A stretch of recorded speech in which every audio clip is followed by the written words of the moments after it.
Existem alguns fundos imobiliários que caíram no gosto dos investidores, então justamente por isso eu decidi trazer 3 FIIs que muito provavelmente ou você tem na sua carteira ou você já cogitou em comprar algumas cotas. E o intuito do vídeo é mostrar justamente todos os pontos por trás desses fundos, porque não adianta de nada a gente comprar um FII só porque muitos dizem que é bom. Mas por que que é bom? O que que você tem que olhar para saber se de fato o fundo imobiliário que está na sua carteira é de qualidade ou não. E antes da gente ir para o primeiro fundo imobiliário, eu já adianto que se você gostar do formato desse vídeo, é só deixar aí nos comentários sugestão de algum outro fundo imobiliário que você gostaria que saísse uma análise aqui no canal. E o primeiro FII não poderia ser diferente do que o MXRF11. Esse é o fundo com o maior número de cotistas da nossa Bolsa de Valores. E eu tenho certeza que muitos dos cotistas, pessoas físicas do MXRF11, nem sequer abriram o relatório e sabem o que de fato esse fundo investe. Muito provavelmente investe porque já viu a quantidade de conteúdos espalhados por aí sobre esse FII, falando que é um FII muito bom. Então, essa informação já é o suficiente para muitos investidores chegarem e investir nesse ativo. Logo de cara, no relatório desse fundo, já temos algumas informações. Ele mostra para a gente o rendimento distribuído, mas é o rendimento do último mês. Mais abaixo, a gente vai ver o histórico da distribuição de proventos, isso que é importante. Não adianta a gente analisar apenas um mês pontualmente, mas já conseguimos perceber aqui a primeira informação relevante de qualquer fundo imobiliário, que é a taxa de administração. Esse ponto passa batido por muitos investidores, mas ele é essencial, já que a taxa de administração ela incide sobre o patrimônio líquido. E no caso, a taxa de administração do MX é de 0,9% ao ano, inclusive uma taxa muito aceitável e abaixo de muitos fundos imobiliários no mercado. Uma taxa de administração muito alta tem um impacto significativo nos nossos investimentos. Então, cuidado com fundos que têm uma taxa de administração muito elevada. Além disso, existe uma outra taxa que é um ponto positivo do MXRF11 porque ele não cobra, que é a taxa de performance. A taxa de performance é como se fosse uma remuneração ao gestor caso ele faça um bom trabalho. Então, normalmente o fundo, ele coloca um parâmetro, uma meta. Por exemplo, IPCA mais 6%. Caso a performance do fundo seja maior do que IPCA mais 6%, uma parte dessa rentabilidade vai ser destinada ao gestor por ele ter feito um bom trabalho. Normalmente a taxa de performance é de 20% do que exceder esse parâmetro que o fundo utilizar. Normalmente, esse parâmetro costuma ser IPCA mais 6%. Então, tudo que exceder IPCA mais 6%, 20% desse rendimento excedente vai ser destinado ao gestor. E voltando para o relatório do MX, já conseguimos dar uma olhada na composição do portfólio do fundo. 77,4% do seu patrimônio está investido em CRIs, que são certificados de recebíveis imobiliários, títulos de renda fixa. 12,9% o fundo investe diretamente em cotas de outros FIIs. Ele possui hoje 5% em caixa ali parado e ele também investe 4,5% em permutas financeiras. Os CRIs já são de natureza uma operação um pouco mais arriscada, porque a gente está falando ali em risco de crédito, risco de inadimplência, de calote. É lógico, por trás desses títulos nós temos garantias e a gente vai ver adiante aqui no vídeo, mas eu queria frisar um ponto que é sobre a permuta financeira. Muitas pessoas não sabem o que é de fato isso aqui, então eu vou explicar já que isso faz parte do resultado financeiro do MXRF11. De forma bem simplória, imagina que uma incorporadora está de olho num terreno.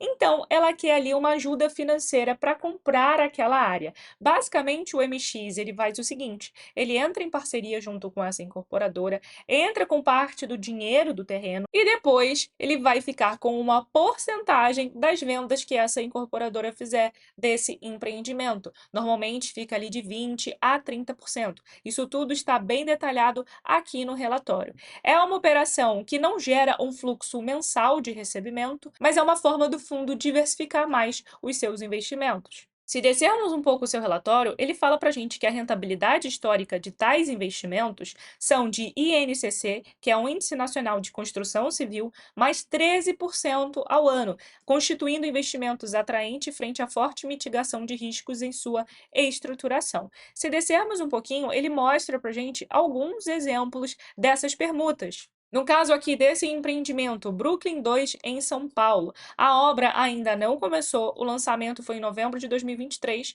a obra vai começar agora em agosto, a entrega é apenas em 2027 e temos aqui o valor geral das vendas. Então, a média das unidades fica em 655.678. E qual é a participação no projeto? 21%. Ou seja, o MX vai receber 21% do VGV, que é o valor geral de vendas. Ele mostra para a gente também o fluxo de recebimento dessas permutas financeiras. E se a gente olhar, aproximadamente 20% do fluxo vai vir nesse período: o período de início de obra, que são os primeiros 6 meses, e o período de construção, que é aproximadamente em 3 anos. Depois, 80% do fluxo vai vir na fase final, depois que as chaves são entregues a todos os proprietários.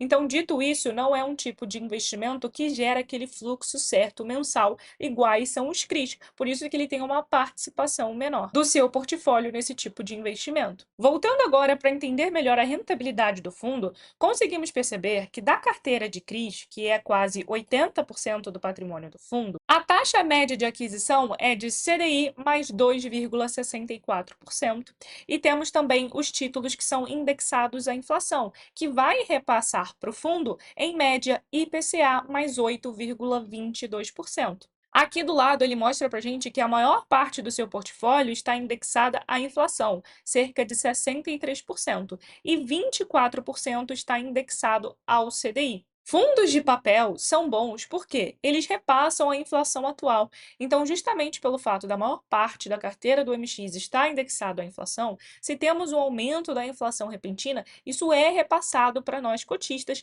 através dos seus proventos. E além disso, o fato do MX ter cerca de 24% indexado ao CDI, períodos que temos a nossa taxa Selic mais alta, isso faz com que os dividendos sejam mantidos ali um pouco mais elevados. É lógico que vai mais ter peso no rendimento do fundo é a inflação, mas uma taxa Selic alta também ajuda a ele manter a constância dos seus dividendos. Justamente pelo fato do fundo repassar a inflação em formas de dividendos para nós cotistas, é muito importante que, enquanto a gente não estiver na fase de usufruto, nós reinvestimos esses proventos. Por quê? Porque a inflação está ali.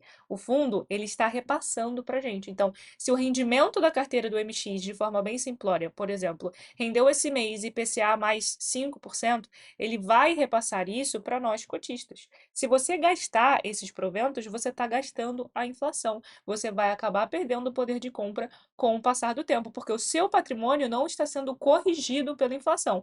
Essa correção está sendo repassada para você em forma de proventos. Se você reinveste, você está protegendo o seu patrimônio pela inflação. Se você gasta esses proventos dos FIIs de papel, você está simplesmente gastando a inflação. Então, enquanto você não estiver no período de usufruto, tenha sempre a constância de continuar reinvestindo. Voltando para outros pontos importantes, o LTV médio da carteira do MX. O que acontece?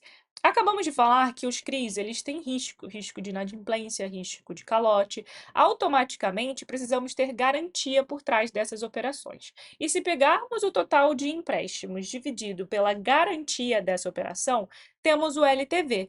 Basicamente, utilizando a matemática simples, quanto mais garantia a gente tiver nas operações, menor o LTV. Então, o LTV médio, quanto mais baixo, melhor. Por quê? Temos mais garantias nessas operações de CRIs. No caso, o LTV médio da carteira do MX fica na casa de 52%, o que é um LTV interessante. Já vi alguns fundos imobiliários mais arriscados que têm muitos CRIs com LTVs na casa de 80%, 90%, e CRIs esses que representam grande parte do patrimônio do fundo. Então, é muito importante também olharmos o LTV. A carteira do fundo é extremamente diversificada. A maior posição dele é no CRI Shopping Itaquera, que representa cerca de 4,56% do patrimônio. Isso é outro ponto também que temos que ficar de olho. A carteira é diversificada, ele é muito concentrado em poucos CRIs. Vemos que no caso do MX isso não acontece. A sua maior participação é de 4,56%, depois as participações vêm caindo. O fundo conta com mais de 80 CRIs na sua carteira. Inclusive, recentemente, tivemos um caso que repercutiu bastante sobre um possível calote no MX. E ele fala sobre isso mais abaixo no relatório.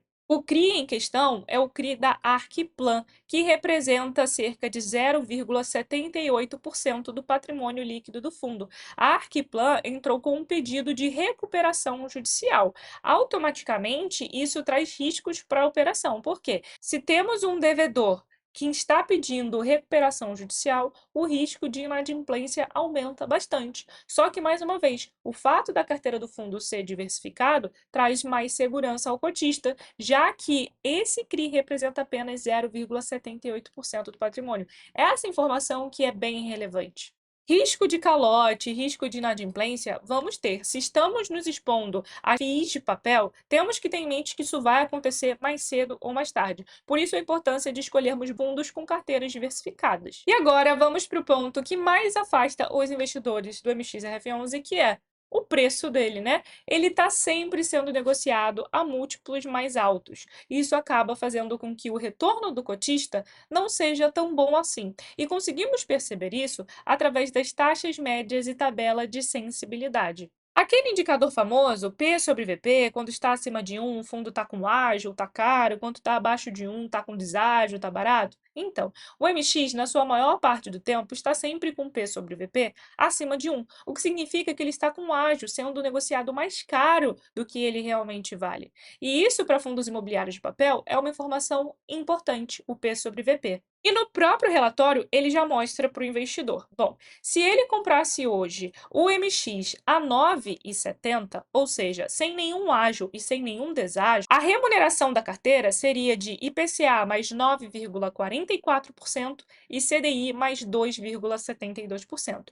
Conseguimos perceber que quanto mais caro o investidor paga, menor esse retorno. Se o investidor comprasse a cota, por exemplo, a R$ 10,06, o retorno dele já seria de IPCA mais 8,60 e CDI mais 1,22. E para entendermos melhor o porquê que isso acontece, eu vou utilizar o exemplo de uma debenture. Toda debenture, quando é emitida no mercado, ela tem um valor de R$ 1.000. Ah, Bruna, mas o que é isso? Debenture é um título de renda fixa onde você vai estar emprestando dinheiro para empresas públicas ou privadas. Vamos supor, então, que uma debênture emitida a um valor de R$ 1.000 vai pagar um cupom ao investidor de 10% ao ano, ou seja, ele investiu R$ 1.000 e anualmente ele vai receber 10%. Só que é 10% em cima dos R$ 1.000. Quanto que esse investidor vai receber então todos os anos? R$ 100.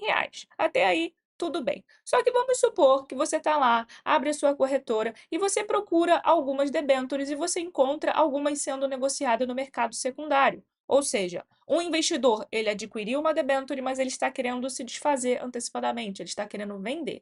E você encontra aquela debênture que começou a ser negociada em R$ 1.000, hoje sendo negociada a 900. Ou seja, o que isso significa? Que você está comprando essa debênture, esse título, com um deságio mais barato do que ela inicialmente vale. Só que você vai pagar 900 e o seu cupom vai ser de R$ 100, porque o cupom ele é em cima do valor que a debênture foi emitida. Qual vai ser o seu retorno? No primeiro caso, de um investidor que pagou R$ 1.000 e está recebendo R$ 100 por ano, o retorno dele vai ser de 10%, certo? Certo. E no segundo caso, qual vai ser o retorno? Você vai estar recebendo R$ 100 num título que você pagou 900. Você vai ter um retorno agora maior, de 11,11%, porque você pagou mais barato. Agora vamos para o segundo caso. Você abre a sua corretora e esse título está com ágio. Bom, se você comprasse hoje no mercado secundário, você estaria pagando R$ 1.100. O seu cupom continua sendo de R$ 100. Qual será o seu retorno? De 9%. É exatamente esse efeito retratado aqui no relatório do MX. Se você compra a cota com ágio, o seu retorno vai ser menor. Se você compra a cota com deságio, o seu retorno automaticamente vai ser maior. Esse é um ponto importante no MX, porque na maioria do tempo ele está sendo negociado com P sobre VP acima de 1. E para finalizarmos, vamos ver a composição do resultado financeiro por mês do MX. Conseguimos perceber que no ano passado ele estava pagando na média de 11 centavos por cota e nesse ano ele está pagando 10 centavos. Só que conseguimos perceber que, se lembra que a gente falou no vídeo que os pagamentos das permutas financeiras não possuem aquele fluxo mensal igual os CRIs, que temos ali 20% do fluxo sendo pago inicialmente, depois que o fundo recebe 80%? Conseguimos perceber, ó, que tivemos um pagamento aqui não recorrente, porque não é um fluxo mensal de permuta financeira, o que causou um dividendo, um provento maior. Só que conseguimos perceber que, como vimos no portfólio do fundo, a maior parte da sua receita vem dos CRIs. Depois temos a receita com outros fundos imobiliários, a receita com permutas, receita com dinheiro que o fundo deixa rendendo em renda fixa, e por aí vai. Só que conseguimos perceber que sim, ele tem uma boa constância na distribuição dos seus proventos. E por mais que o MX seja considerado um fundo modinha por muitos investidores, ele é um fundo modinha bom. Ele é diversificado, bem gerido, com uma boa taxa de administração se comparado com seus pares. O LTV da sua carteira é um LTV interessante, ou seja, temos mais garantias, isso diminui um pouco o risco das operações, mas não deixa de ter risco porque é um FII de papel. Só que isso acaba se refletindo num preço de mercado mais elevado. Então, o investidor que está ali de olho em fazer boas compras, evitar pagar caro por algum ativo,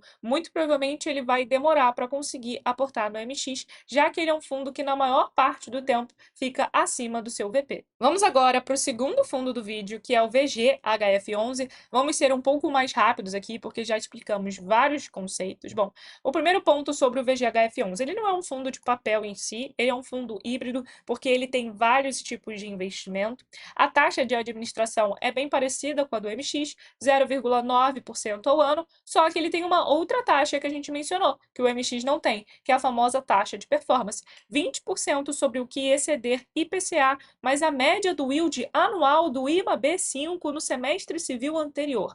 Bom, é muita informação, mas basicamente o IMA-B5 ele é um índice que reflete para a gente a rentabilidade dos títulos Tesouro IPCA+, com vencimento em até 5 anos. Então, o fundo ele vai olhar a performance do índice IMA-B5 e caso o fundo tenha uma performance maior do que IPCA mais a média do yield do IMA-B5, então se a performance do IMA-B5 durante o último ano foi IPCA mais 5%, caso o fundo ele tenha uma performance maior do que IPCA mais 5%, o que exceder essa rentabilidade, 20% vai ser para o gestor. Isso é um ponto importante também, tá, gente? Sempre analise as taxas do seu fundo. Quanto mais taxas tiver, isso prejudica a rentabilidade. Então, normalmente, os fundos, quando mostram a rentabilidade, ele mostra a rentabilidade bruta, sem descontar a taxa de administração. Quando vimos o exemplo do MX, que a carteira rende IPCA mais 5%, é IPCA mais 5%, sem descontar a taxa de administração. Descontando, o rendimento fica um pouco menor.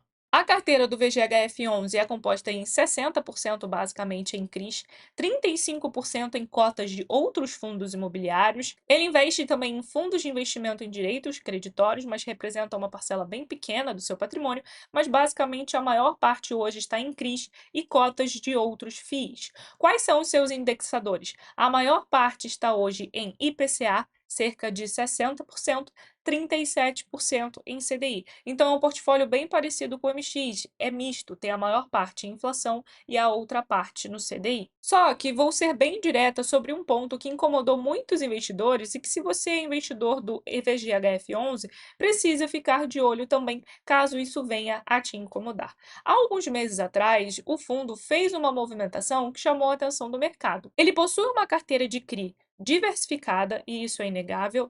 O CRI que ele tem maior participação representa 3,20% do seu patrimônio, depois a participação vai descendo e ele possui sim uma carteira diversificada, só que o CRI que ele possui a maior exposição é o CRI do VGRI11, um CRI da própria gestora Valora. E se olharmos as suas maiores participações em fundos imobiliários, a sua maior participação é o fundo VGRI11 da mesma gestora, cerca de 3,96% do patrimônio.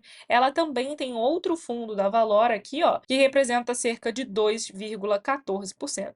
Então, se somarmos, né, a participação dos fundos da própria Valora, temos cerca de 5% do seu patrimônio, mais 3% do patrimônio no CRI da própria gestora. Essa movimentação foi interpretada por muitos no mercado como um conflito de interesses, até porque o fundo VGR11 estava fazendo IPO, era sua emissão primária. Então, o próprio fundo, ao invés de procurar outros fundos que estariam com desconto, interessantes, com maiores históricos no mercado, decidiu investir diretamente no IPO de um fundo completamente novo no mercado, que não se tem histórico nenhum. Essa movimentação chamou a atenção dos investidores, como a gente vem falado, e isso pode ser um ponto de atenção se você se incomoda com possível conflito de interesse dentro de um fundo. Mas eu já adianto que é plenamente comum um fundo imobiliário ter cotas de outro fundo imobiliário da mesma gestora. Essa movimentação não foi o VGHF11 o primeiro a fazer, não. Além disso, é dito no regulamento do fundo que, mediante prévia aprovação em Assembleia Geral, o fundo poderá investir em ativos de emissão ou titularidade de pessoas ligadas à administradora e ou gestora. E mais um pouco ainda diz que, não obstante o previsto acima, os ativos alvos geridos pela gestora e que venham ser objetos de investimento pelo fundo terão exposição máxima de 20% do patrimônio líquido. Então, esse valor pode chegar até 20% do patrimônio do fundo, e isso está escrito no próprio regulamento. Então, não seria uma novidade para os cotistas. A taxa média de aquisição do fundo, ela é mais alta do que o MX, isso traz um pouco mais de risco, por quê? Quanto maior a rentabilidade, maior o risco envolvido na operação, tá? Se quem é devedor tem um rate, tem um risco de crédito maior, automaticamente quem está emprestando dinheiro vai exigir uma taxa maior. Ninguém vai emprestar um dinheiro para um devedor mais arriscado e cobrar uma taxa mais baixa.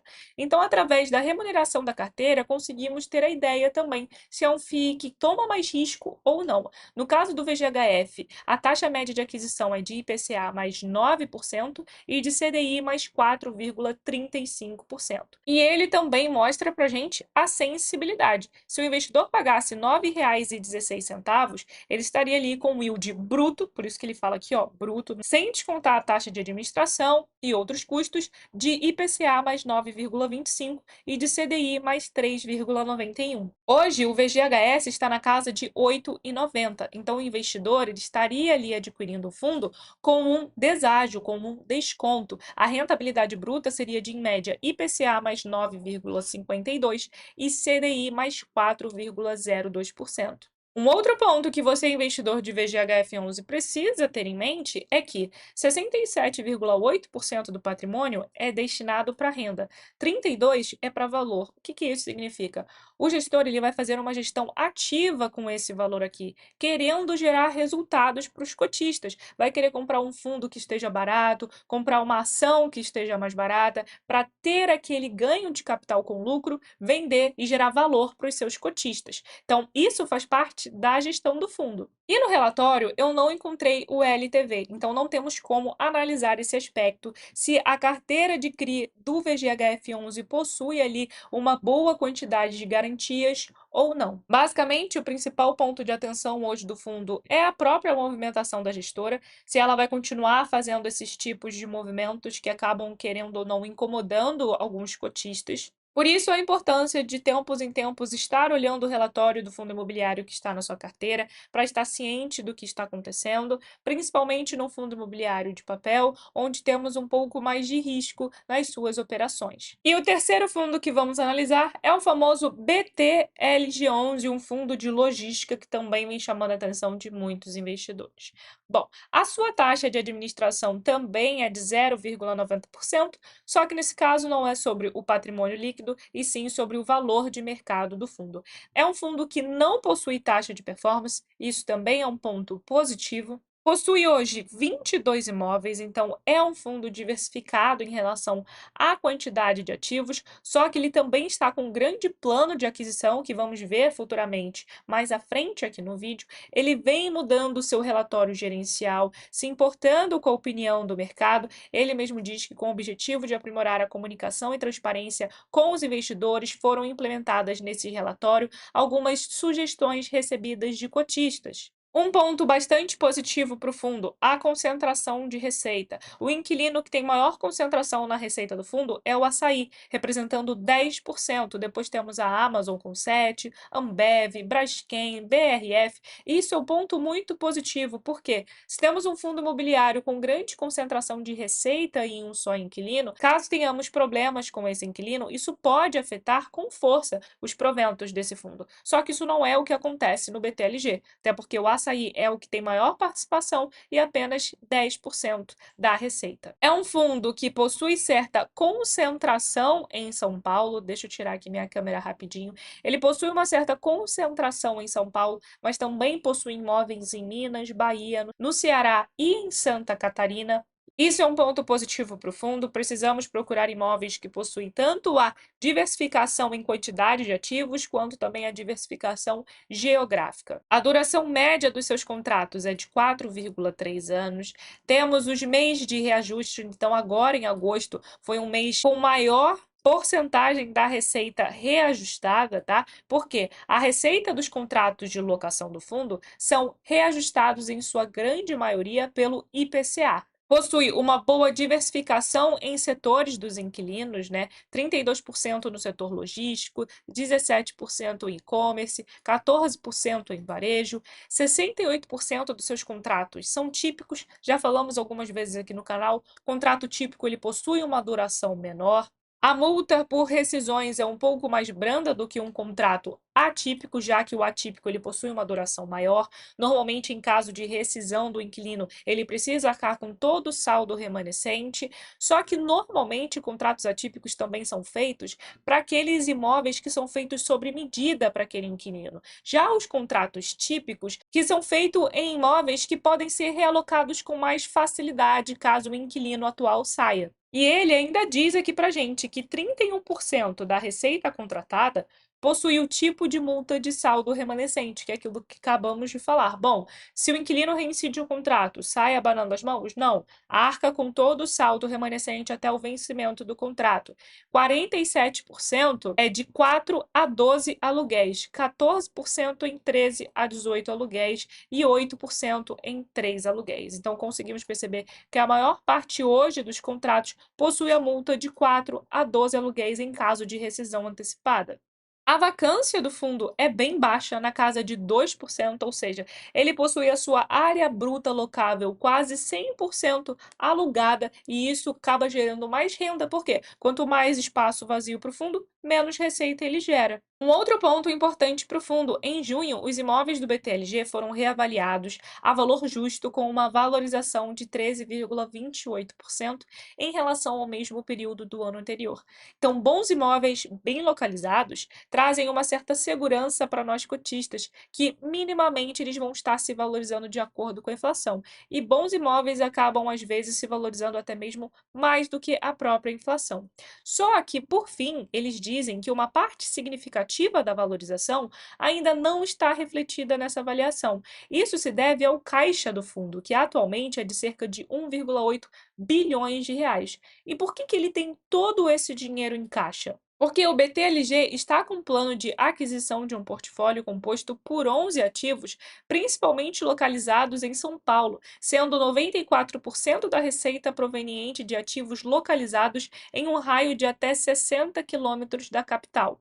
Esse investimento vai ser o investimento que ele tem em caixa, 1,7 bilhões de reais. A primeira parcela será de 1,1 bilhão e a segunda parcela, de 614 milhões, serão pagos apenas daqui 18 meses, corrigidos pela inflação. Mas essa é uma operação bem tranquila, porque o fundo ele possui em caixa exatamente o valor que ele vai precisar investir. Então não temos aqui uma alavancagem. E são imóveis muito bem localizados, em até 60 quilômetros da capital. É um fundo que hoje não temos o que falar. ele passou por todo um processo de reestruturação, porque lá em 2018, 2019, ele não era BTLG, ele era TRXL11, e depois disso que ele passou a ser BTLG e passou por todo um processo de reestruturação, e é exatamente isso que estamos vendo, um fundo completamente diversificado, agindo para melhorar o seu portfólio, agindo para melhorar o seu relatório gerencial e a sua relação com os seus cotistas, não possui taxa de performance, a sua taxa de administração é boa, de 0,9% ao ano. Além disso, não possui uma receita concentrada em poucos inquilinos, possui uma baixa vacância física, enfim, só temos pontos positivos atualmente a pontuar sobre o BTLG. Se olharmos a sua distribuição de dividendos, fica na faixa de 0,76 centavos por mês, e a valor de hoje no mercado, isso dá um dividend yield de 9,1% ao ano, um bom dividend yield também se comparado com seus pares. Uma cota do BTLG11 hoje está na casa de R$ 101,79. Então, dos 3 fundos que falamos aqui no vídeo, ele é o único que não é de base 10, onde uma cota custa na faixa de R$ 10, mas é um fundo que é válido. Eu sei que muitos investidores optam, devido à condição financeira, de começarem com fundos de base 10, mas se você tem condições, não se prenda apenas fundos de base 10, existem muitos fundos bons que custam na casa de R$ 100 e que sim, se faz sentido para o seu perfil de investidor, você não deveria perder tempo olhando apenas para aqueles que custam R$ 10. Se você é um investidor que gosta de olhar para o famoso P sobre VP, é um fundo que está com desconto hoje, mas é lógico, já mencionei algumas vezes aqui no canal, que o P sobre VP para fundos de tijolo acabam sendo um pouco defasados, só que como a gente teve uma reavaliação do patrimônio do fundo recente, o indicador fica um pouco atualizado, mas com o passar do tempo ele acaba ficando desatualizado. Eu gosto desse indicador mesmo, focando mais nos FIIs de papel. Para finalizarmos, vamos fazer uma comparação do MXRF11, BTLG11 e VGHF11. Não é para mostrar qual fundo teve mais rentabilidade, mas sim compararmos a performance desses fundos com o CDI. Nos últimos 5 anos, não temos histórico suficiente do VGHF11, porque ele é um fundo mais recente no mercado, mas conseguimos perceber que o MX, o BTLG11 e o VGHF11 performaram acima do CDI. O VG ficou bem coladinho ali com o CDI, mas o MX teve uma rentabilidade de 75%, BTLG de 57%, VGHF11 de 49,99% e CDI 48,24%. Lembrando que essa rentabilidade é o CDI bruto, ou seja, não desconta o imposto de renda quando a gente investe diretamente, né, em títulos indexados ao CDI, e considera também a rentabilidade dos fundos imobiliários, considera os proventos. Isso aqui não é uma valorização das cotas apenas. Embute tanto a valorização ou desvalorização da cota, mais a distribuição de dividendos, ou seja, é o retorno total. E você, possui algum desses fundos imobiliários na sua carteira? Se não, já pensou ou cogitou comprar algumas cotinhas? Deixa aí nos comentários. Se você gostou do vídeo, não deixe de se inscrever aqui no canal e ativar o sininho para ficar por dentro de todos os vídeos que saem às terças, quintas e sábados, às 7 horas da noite. E só mais uma coisa, não custa você deixar o seu like, porque assim o YouTube vai entender que esse vídeo foi relevante e vai recomendar para muito mais pessoas. Então, um beijo e eu te vejo no próximo vídeo.